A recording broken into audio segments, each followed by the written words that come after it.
urip kuwi wang sinawang. Hidup itu saling menilai. Jadi sementara kita kadang menilainya dangkal, orang itu selalu seringnya melihat orang lain itu lebih enak dari dirinya. Orang lain selalu lebih bahagia. Kita melihat dari tampilan luarnya. Ada orang yang kelihatannya bahagia, padahal mungkin dia sedang berjuang mati-matian. Ada yang kelihatannya keras, padahal mungkin hatinya lembut. Ada yang kelihatannya rendah, hina, padahal mungkin dia menyembunyikan ketinggian martabatnya sendiri. Itulah yang disebut urip kuwi wang sinawang. Jadi manusia itu karena cenderung tidak puas, tidak bersyukur, terus selalu melihat orang lain lebih enak dari dirinya.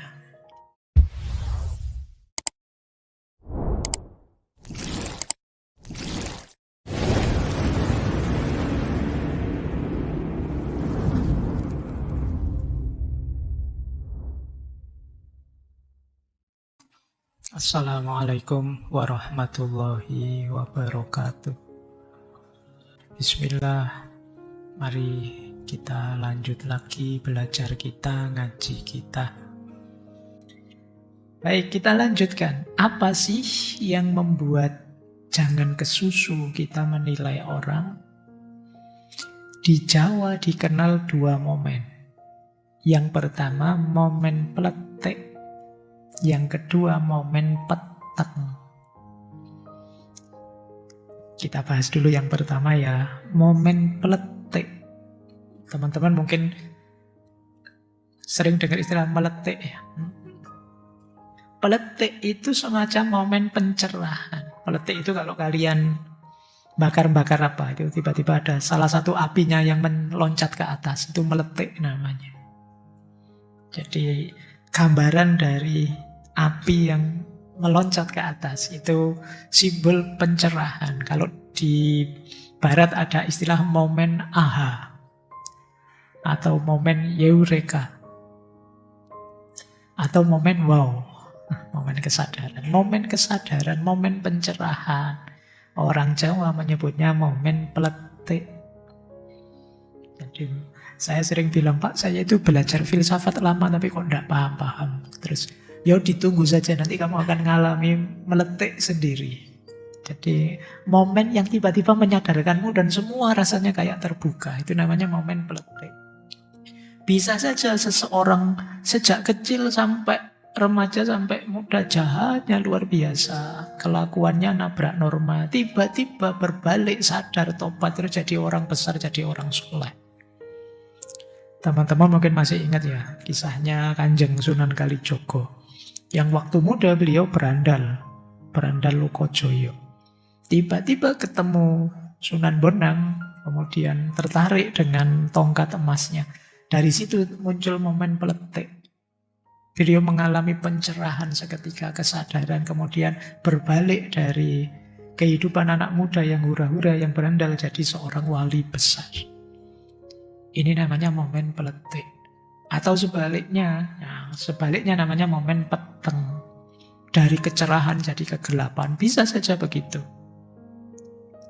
Jadi peletik itu momen ketika terjadi titik balik, pembalikan atau pencerahan dalam diri. Kesadaran baru muncul.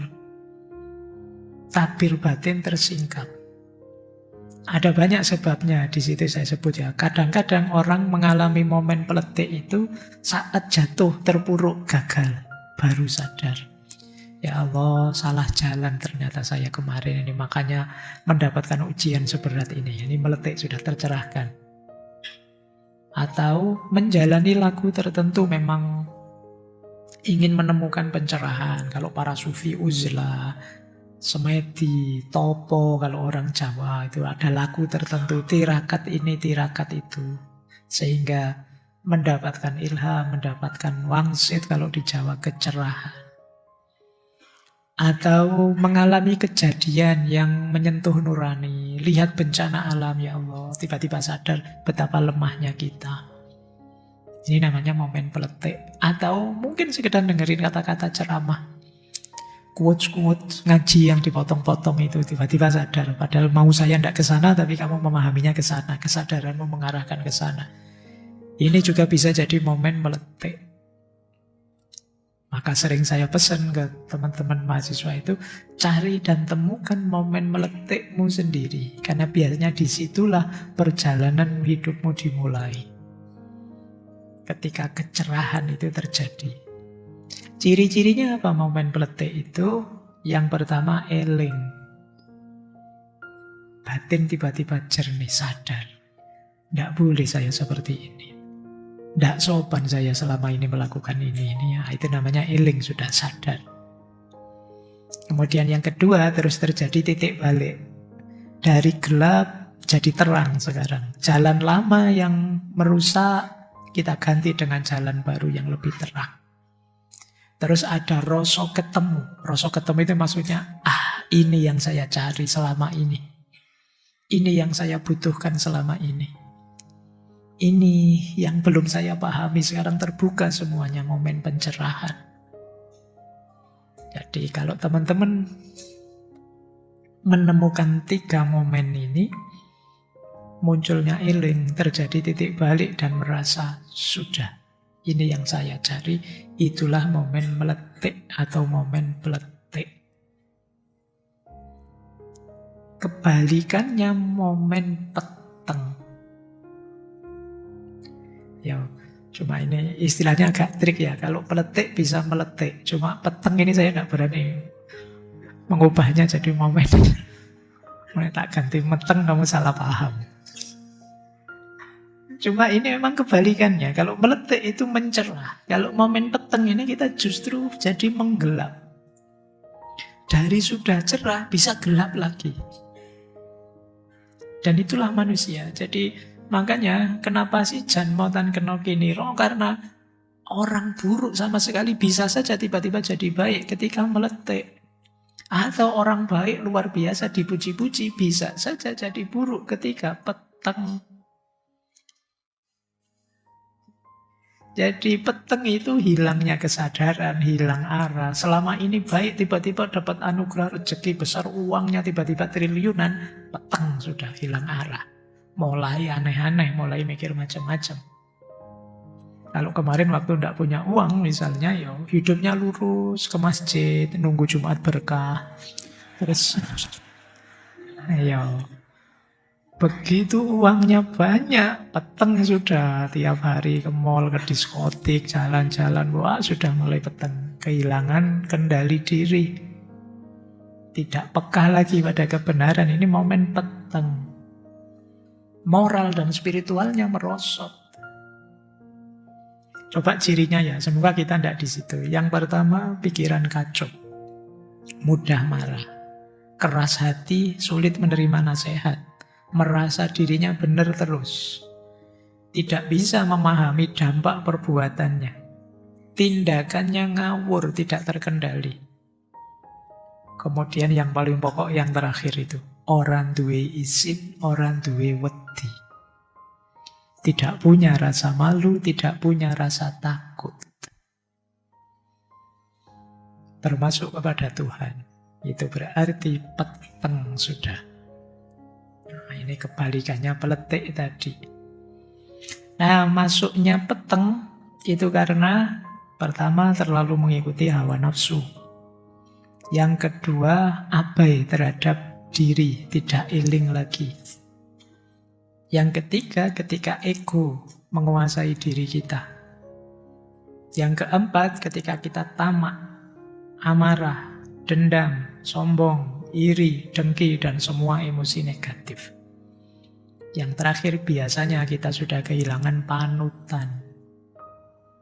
Kita tidak punya teladan lagi, tidak punya orang yang kita takuti, kita sungkani tempat kita belajar, akhirnya ngarang sendiri, merasa benar sendiri. Ini bahayanya. Oke ya, ini sebenarnya gambaran bagaimana manusia bisa berubah. Karena bisa meletik, bisa peteng. Cuma ya sekaligus ayo kita hati-hati, semoga kita tidak peteng. Semoga kita senantiasa meletik.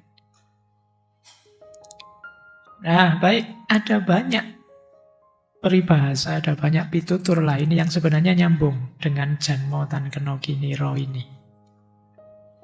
Saya ambil beberapa ya, ini contoh saja, tidak harus saya jelaskan panjang lebar. Yang pertama, pitutur yang berkaitan adalah ojo gumunan, ojo kagetan, ojo dumeh. Mari kita tidak mudah kagum, tidak mudah kaget, tidak mentang-mentang. Kita sering salah prediksi, kita sering salah paham, terlalu meninggikan orang karena kagum, atau terlalu merendahkan orang karena tidak suka. Atau kita mentang-mentang sesuai posisi kita. Ini biasanya nabrak Janmo Tan Keno Kiniro tadi. Kita memutlakkan sesuatu. Kenapa sih kita dilarang gumunan, kagetan, dumeh? Karena orang yang sedang gumun atau heran, orang yang sedang kaget, orang yang sedang mentang-mentang itu pikirannya sedang gelap. Tidak jernih. Kalau kita terpesona dengan sesuatu, kita kaget, takjub dengan sesuatu, apalagi kita mentang-mentang merasa tinggi, merasa besar, tentu saja pikiran kita sedang tidak jernih. Ya, dunia ini memang banyak hal yang tidak terduga. Hidup ini banyak hal yang mengejutkan kita, tapi jangan gampang terpengaruh. Apalagi media-media hari ini itu kan selalu memang nyari berita yang mengejutkan. Kita itu kalau kata dulu filosof Prancis yang Brodiat, kita ini masyarakat epilepsi. Jadi kita itu seperti orang epilepsi. Orang epilepsi itu kan kalau sedang penyakitnya datang itu kan dia tegang, kejang-kejang. Terus kalau sembuh ya biasa lagi. Kalau kumat lagi, kejang-kejang lagi. Nah, pikiran kita itu seperti itu setiap hari. Kita kaget tiap hari. Ada berita kaget, ada berita kaget, ada berita kaget. Media juga memang selalu mencari sudut pandang yang mengagetkan. Loh, orang kaget itu cirinya antara lain pikirannya tidak jernih. Karena terlalu terpesona oleh kekagetannya. Maka orang Jawa menyarankan ojo gumunan, ojo kagetan, ojo dumeh. Biar tidak tadi loh, salah menilai. Karena Janmo Tan Keno Kiniro. Dulu kita kagumi luar biasa orang ini, hebat orang ini. Itu kan kagum. Begitu belakangan, alah podo wae. Ternyata tidak ada bedanya. Nah, kita sering begitu. Kita kesusu kagum, kesusu kaget. Ternyata ya tertipu. Atau kesusu benci. Begitu belakangan, ternyata baik juga orang ini. Jadi kekagetan, keheranan, kementang-mentangan itu membuat pikiran kita tidak jernih. Baik, ada lagi pitutur kedua. Ini juga berkaitan dengan Janmo Tan Keno Kiniro, yaitu urip kuwi wang sinawang. Hidup itu saling menilai. Jadi sementara kita kadang menilainya dangkal, orang itu selalu seringnya melihat orang lain itu lebih enak dari dirinya. Yang mahasiswa lihat kakak kelasnya lulus, enak ya sekarang sudah lulus, saya masih harus kuliah, masih harus nulis skripsi. Yang sudah lulus lihat yang mahasiswa, oh enak masih mahasiswa, sekarang saya pengangguran. Kalau ditanya jawabnya susah, kemarin ditanya enak, masih mahasiswa, sekarang apa yang dilakukan? Tidak tahu, nganggur sekarang. Wang sinawang. Yang jomblo lihat yang punya pasangan iri, enak sudah punya pasangan kemana-mana berdua. Yang punya pasangan lihat yang sendirian, iri juga. Enak dia bebas sendirian, saya sekarang ribet, tidak bebas, mau apa-apa diatur.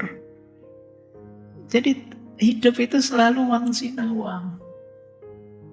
Kita melihat orang lain secara dangkal. Orang lain selalu lebih enak.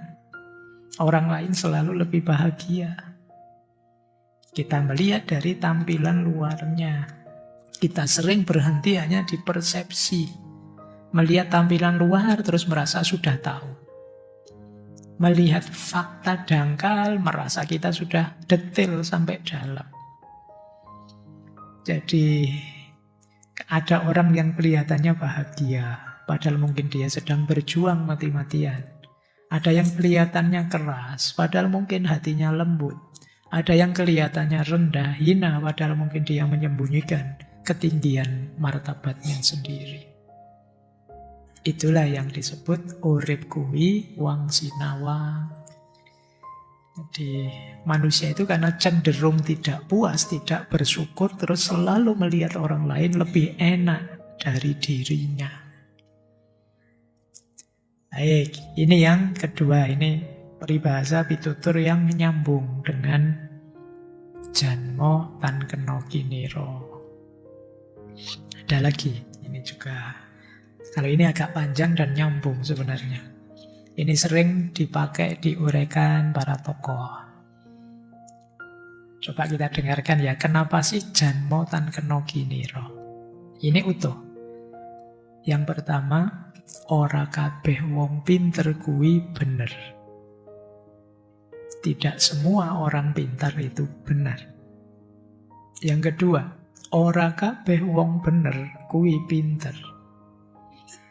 Tidak semua orang yang benar itu pintar.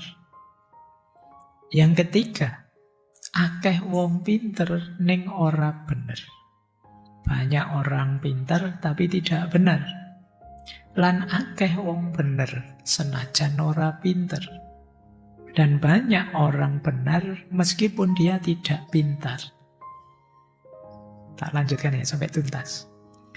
Nanging tinimbang dadi wong pinter sing ora bener, luwih becik dadi wong bener senajan ora pinter.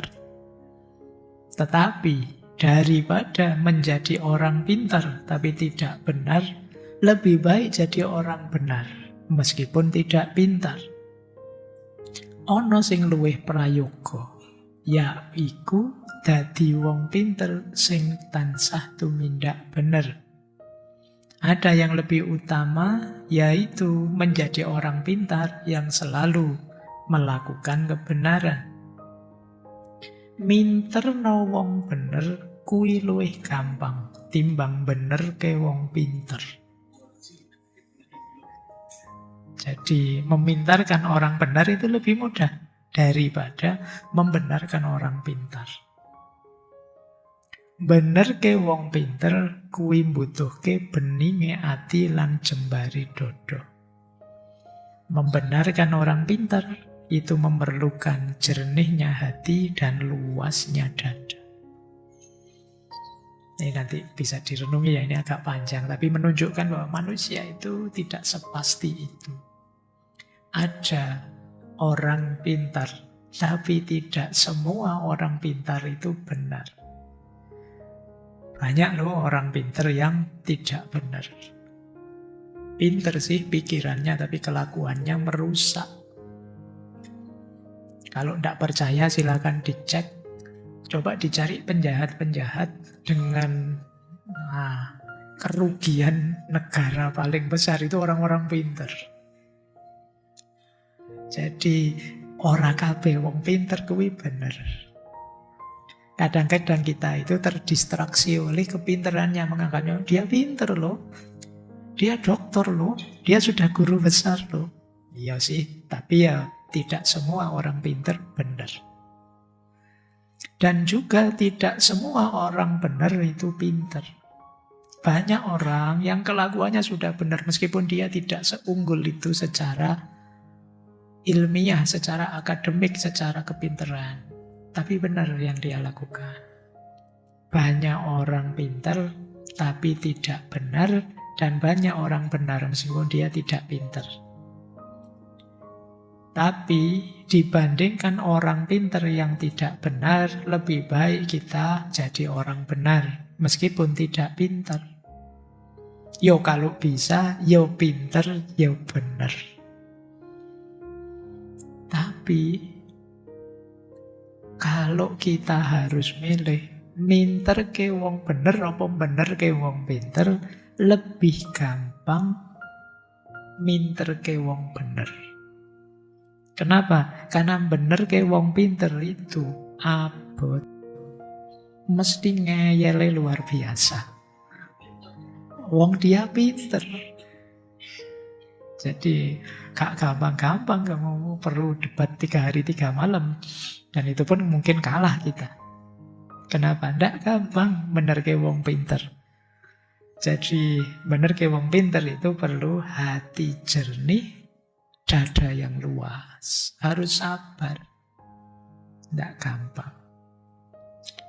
Baik, ya ini bisa diulang-ulang ya untuk bahan kita muhasabah. Kita ini termasuk yang mana? Semoga tidak yang paling jelek. Wis ndak pinter, ndak bener. Itu tragedi sudah kalau sudah itu ya. Ya, baik. Nah, ini pertimbangan waktu. Masih tinggal babak terakhir. Seperti kemarin kita ambil wayang, sekarang juga kita ambil gambaran makna Janmo Tan Keno Kiniro dari kisah wayang. Cuma kita ambil wayang Jawa ya, bukan Mahabharata versi India. Di wayang Jawa menarik untuk menggambarkan Janmo Tan Keno Kiniro itu, antara lain saya ambil di kisah ini, filosofi-filosofi tadi hidup. Teman-teman mungkin sering dengar ya ceritanya Petruk dadi ratu. Petruk itu sebenarnya dia hanya punya kawan, rakyat level rendah. Tapi di cerita ini tiba-tiba dia jadi raja. Jadi itu kalau di cerita wayang ya. Ketika ada seorang dewi namanya Dewi Mustokoweni dari kerajaan Manik Mantoko. Dewi ini berhasil mencuri jimat Kalimosodo miliknya Prabu Yudhistira. Dengan trik dia, dengan nyamar jadi Gatotkaca. Nah, jimat ini jadi rebutan, terjadi kekacauan. Nah, saat kekacauan mencari jimat itu, nanti tiba-tiba akhirnya jimat itu dipegang oleh Petruk. Meskipun tidak sengaja, Petruk ini tiba-tiba dapat jimat Kalimosodo. Petruk yang tidak sengaja dapat jimat ini, dengan dahsyatnya jimat yang dia pegang, dia punya banyak kekuatan. Dia punya banyak kesaktian. Akhirnya dia bisa jadi raja. Di kerajaan Loji Tengoro, dia mengangkat dirinya jadi raja, gelarnya Prabu Welgeduelbeh. Ya. Pokoknya wong ini buat cerita carangan kalau diwanya Prabu Welgeduelbeh atau Prabu Kantong Bolong. Nah, cuma ya karena semula rakyat kecil tiba-tiba jadi raja, ya dia sakti bisa menaklukkan mana-mana, kerajaan-kerajaan lain tidak bisa melawan dia. Dari rakyat kecil jadi raja, wataknya berubah. Kalau semula rendah hati, suka guyon, nyaman, asik dalam pergaulan, dia berubah jadi sombong, berubah jadi sewenang-wenang, jadi adigang, adigung, adiguno. Petruk yang menggembirakan, menyenangkan pada awalnya tiba-tiba berubah jadi memuakkan. Dia jadi rusak. Ya akhirnya karena perilakunya Petruk ini sudah menggelisahkan, terus turunlah menaklukkannya, karena satu-satunya yang bisa menaklukkan ayahnya, yaitu Semar. Semar itu kan dewa juga, Sang Hyang Manikmaya, Badranaya, ayahnya sendiri. Semar yang tahu kelemahannya Petruk dan bisa mengambil jimat Kalimosodo dari Petruk, terus menyadarkan Petruk, Petruk kamu itu hakikatnya Punokawan, bukan raja. Jadi lakukan saja sesuai peranmu. Ini ceritanya Petruk jadi ratu. Coba kita cek ya, narasinya kisah Petruk jadi ratu itu sehubungan dengan Janmo Tan Keno Kiniro.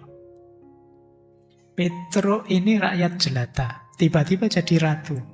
Maka Janmo Tan Keno Kiniro. Manusia itu tidak bisa diprediksi. Jangan merendahkan orang loh. Orang yang kamu anggap rendah bisa saja tiba-tiba derajatnya naik tinggi. Yang kedua, sifatnya Petruk berubah drastis. Ini juga janmo tan keno kiniro. Jangan dikira sifat watak itu menetap. Kemarin dia menyenangkan, besok bisa menyebalkan. Kemarin dia dipuji banyak orang, besok bisa saja dia dimaki banyak orang. Maka mengagumi orang atau membenci orang, jangan semutlak itu. Kemudian kelihatan kan sisi buruknya Petruk juga sisi baiknya Petruk sama-sama terlihat. Dan itulah manusia. Dalam dirinya tersimpan potensi kebaikan juga potensi keburukan. Kekuasaan pada akhirnya membuka misteri siapa Petruk yang sebenarnya. Oleh karena itu manusia jangan hanya dilihat luarnya. Siapa tahu ketika diberi peran berbeda, dia berubah. Yang selama ini positif jadi negatif atau sebaliknya. Dan terus dari rakyat biasa jadi raja, kembali lagi ke rakyat biasa, itulah narasi hidupnya manusia. Naik dan turun. Itulah janmo tan keno kiniro. Jadi ayo kita melihat siapapun jangan berlebihan. Saya kritik orang ini dalam kasus ini. Tapi kalau di kasus yang itu saya puji orang ini. Ini fair. Kalau kita kan selalu terus diserang seutuhnya orangnya. Padahal orang ini naik turun berubah. Dan tidak berubah. Jadi orang ini kalau bagian ini bagus. Ketika di bagian ini dia jelek. Nah itu bagi saya lebih menyenangkan kalau kita bisa menilai secara adil seperti itu. Tapi kita selalu mengeneralisir orang. Dia orang jahat, dia orang baik, dia orang hitam, dia orang putih. Sepenuhnya. Ini yang justru kadang-kadang menyusahkan hidup kita sendiri. Kita cek lagi ada gambaran lain. Kalau di wayang terkenal sekali tokoh ini. Karno. Kalau di Jawa kadang disebut Adipati Karno. Di lakon Banjaran Karno. Banjaran itu kayak biografi, perjalanan hidup dari awal sampai akhir. Karno ini sosok manusia yang kompleks, paradok, misterius. Dia ini lahir tidak sengaja. Dari Dewi Kunti yang nyoba-nyoba mantra. Dari Resi Durwoso. Yang karena dia nyoba mantra itu terpaksa nanti terus dia mendapatkan Karno sebagai anaknya. Terus Karno ini dibuang ke sungai karena khawatir jadi masalah. Terus dia dibesarkan oleh seorang kusir kereta. Terus dia belajar banyak ilmu sampai sakti. Mengalahkan para kesatria.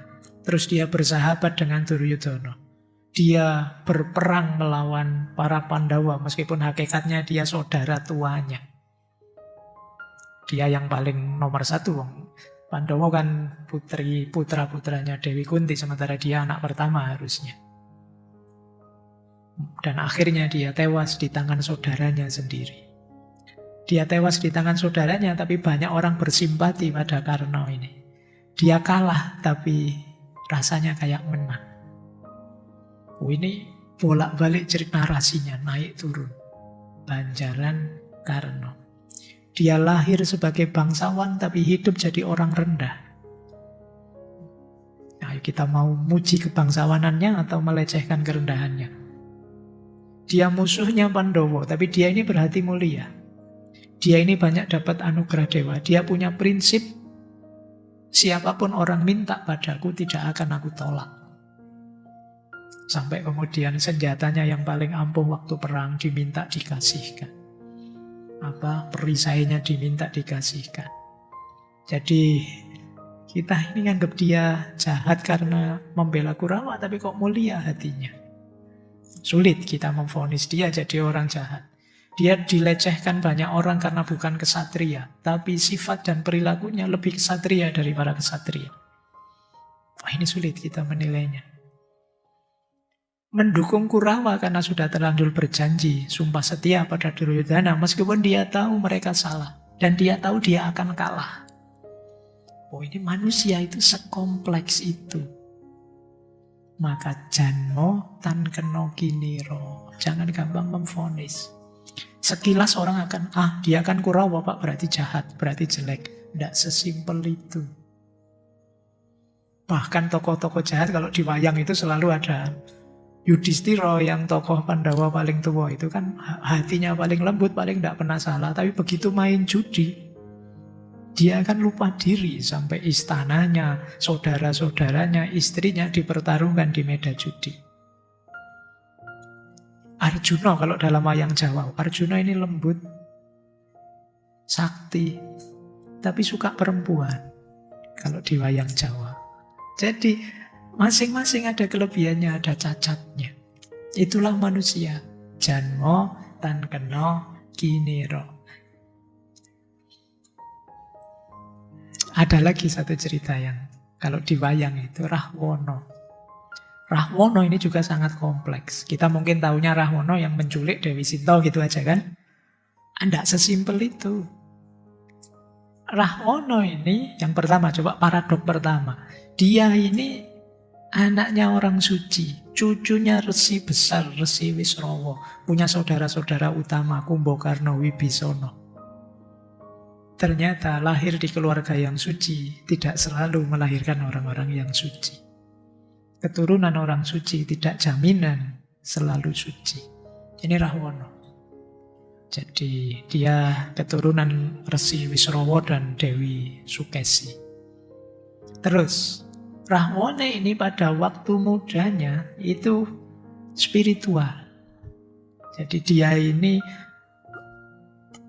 pendeta, dia belajar topo, belajar laku spiritual, menguasai wedo, dihormati banyak resi. Kalau di Islam mungkin sudah wali makomnya Rahwana ini secara spiritual. Tapi begitu jadi raja, dia mulai bermasalah. Ini paradoknya. Jadi pendeta ketika jadi penguasa terus jadi angkara murka. Jadi raja dia angkara murka, tapi di satu sisi hidupnya Rahwana ini sangat mencintai keluarganya. Sangat menghormati ibunya, sangat mencintai adik-adiknya, sangat mencintai putra-putranya. Beliau ketika Kumbakarna gugur ya nangis. Sangat setia dengan ibunya. Tidak mau sedikit pun menyakiti hati ibunya. Ini satu sisi paradoknya seorang Rahwana. Paradok keempat, dia sangat mencintai Dewi Sinta. Tapi cinta yang tidak sehat. Cinta yang obsesif. Dulu kita pernah menjelaskan di Erich Fromm. Jadi cinta yang ingin menguasai. Cinta yang obsesif, cinta yang posesif, cinta yang egois.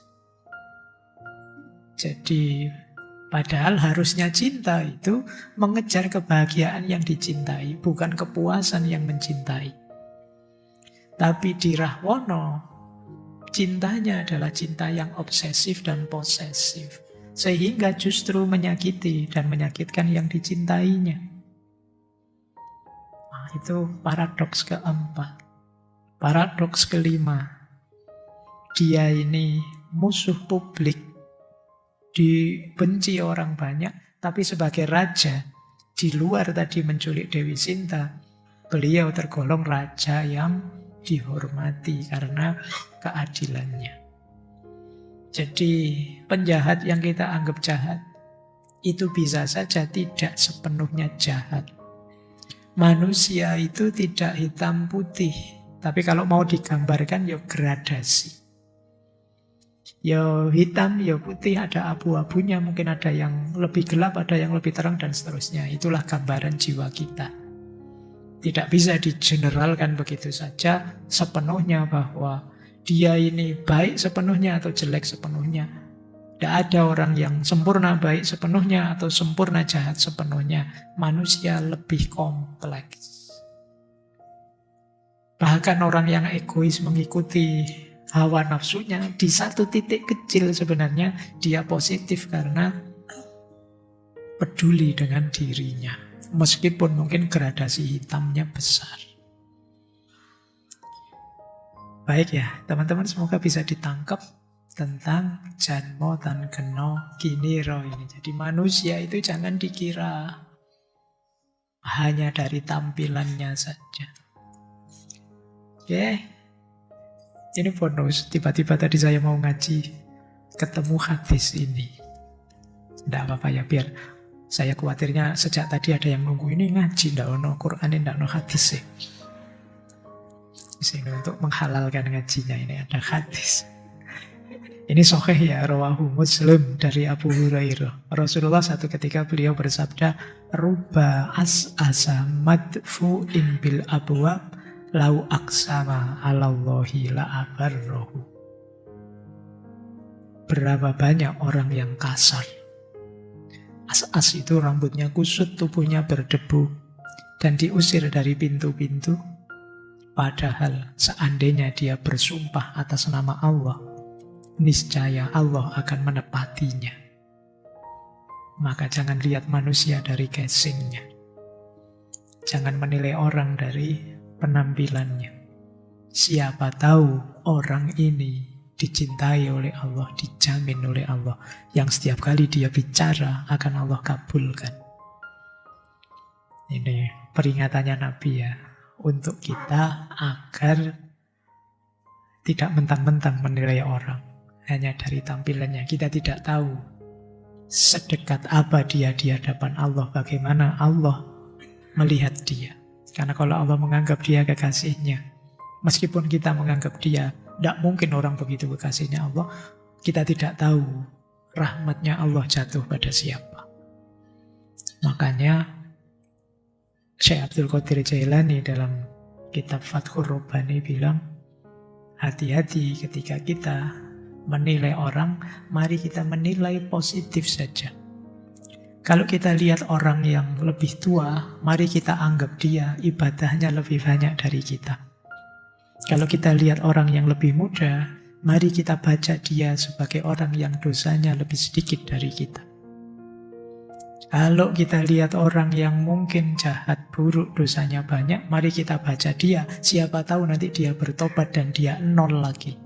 Sementara kita yang merasa benar, dengan kesombongan kita justru kita dianggap rendah oleh Allah. Dan lain sebagainya. Ini cara kita ya membaca manusia yang lain biar kita tidak sewenang-wenang, tidak mentang-mentang. Baik, saya kira itu teman-teman untuk ngaji kita malam hari ini. Oke, saya akhiri sekian. Kurang lebihnya mohon dimaklumi, dimaafkan. Wallahul muwaffiq, wallahu a'lamu bissawab. Wassalamualaikum warahmatullahi wabarakatuh.